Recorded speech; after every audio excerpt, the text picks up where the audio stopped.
जय माता जी दोस्तों। आप देख रहे हैं आपका अपना YouTube चैनल कुंडली प्रकाश।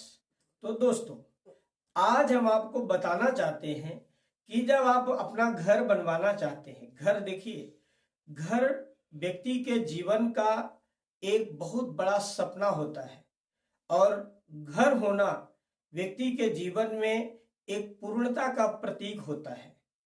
जिसके जीवन में खुद का घर, खुद की वास्तु नहीं है, उससे उसकी क्या पीड़ा होती है, उससे आप पूछेंगे तो वो बताएंगे। लेकिन दोस्तों, कई बार जब हम अपना घर बनाते हैं तो भूमि पूजन करते हैं और भूमि पूजन करते समय हमको ये पता नहीं होता कि निश्चित भूमि पूजन में हम करें क्या और भूमि पूजन करते समय क्या किन किन वस्तुओं की आवश्यकता पड़ती है, कौन कौन सी चीजों को हम अपने घर के अंदर डालें, इसके बारे में हमको कतई पता नहीं होता। या किस महीने में हम कर रहे हैं तो उस महीने में सर्प का मुंह किस दिशा में है वो भी हमको पता नहीं होता। और जब हम पंडित जी से इसके बारे में पूछना चाहते हैं, मुहूर्त के बारे में, तो वो जो भूमि पूजन का मुहूर्त होता है उस दिन बता देते हैं कि भाई इस दिन आप भूमि पूजन कर लो। अब जब उस दिन हम भूमि पूजन करने के लिए जाते हैं तो पता चलता है कि जिन सामग्रियों की हमको आवश्यकता थी वो सामग्री हमारे पास है ही नहीं।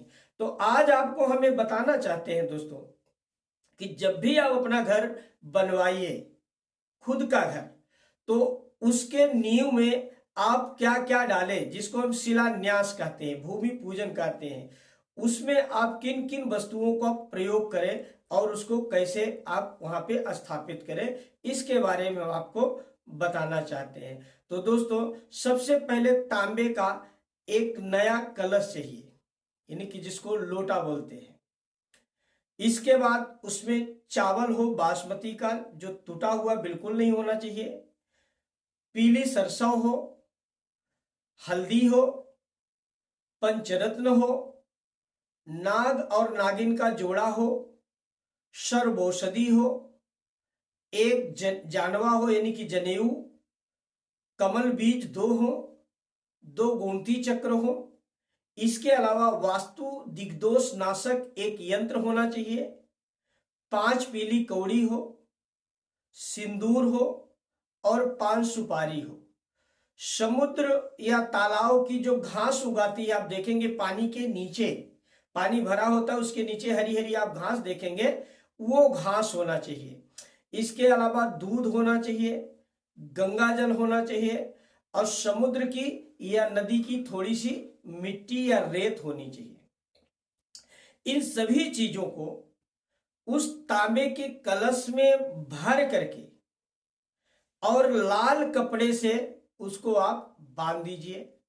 और लाल कपड़े से बांधने के बाद जब आप नींव खुदवाइए तो अपने घर के आग्नेय दिशा में आप इस वस्तु को पूजन करके पंचशिलाओं के साथ आप इसको वहां पे स्थापित कर दीजिए। अब आते हैं महीने के ऊपर कि किस महीने में आप कर रहे हैं और उसमें सर्प जो होता है उसका मुंह किस दिशा में है। तो दोस्तों, यदि आप भाद्रपद, आश्विनी, कार्तिक मास में घर का कार्य प्रारंभ कर रहे हैं तो सर्प का मुंह पूर्व दिशा की ओर होता है। और यदि मतलब जो कलश में आपको सर्प डालना है उसके बारे में बता रहा हूं कि उसका मुंह पूर्व की ओर रखना है। यदि आप फाल्गुन में, चैत्र में, बैसाख में, इन 3 महीनों में यदि आप अपने शिलान्यास का काम या भूमि पूजन का काम कर रहे हैं तो सर्प का जो मुंह है वो पश्चिम दिशा की ओर आपको रखना है।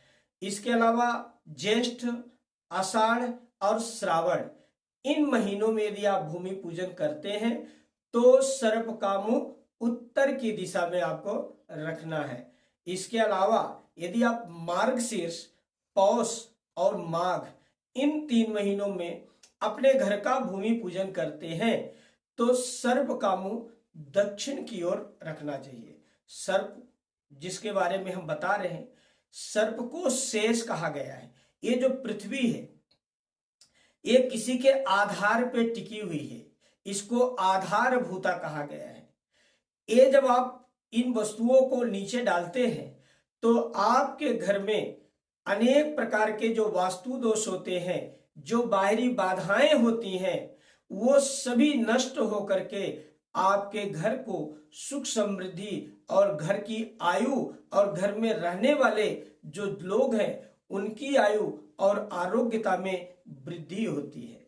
तो दोस्तों, यदि अब तक आपने मेरे चैनल को सब्सक्राइब नहीं किया है, लाइक नहीं किया है, तो आप सब्सक्राइब कीजिए, बेल आइकन बटन दबाइए और हाँ, वीडियो को शेयर अवश्य कीजिए ताकि जिनको इस चीज की जरूरत है, जो इससे रिलेटेड है या जो इसको जानकारी चाहते हैं इसके बारे में, उनको इसका लाभ मिल सके।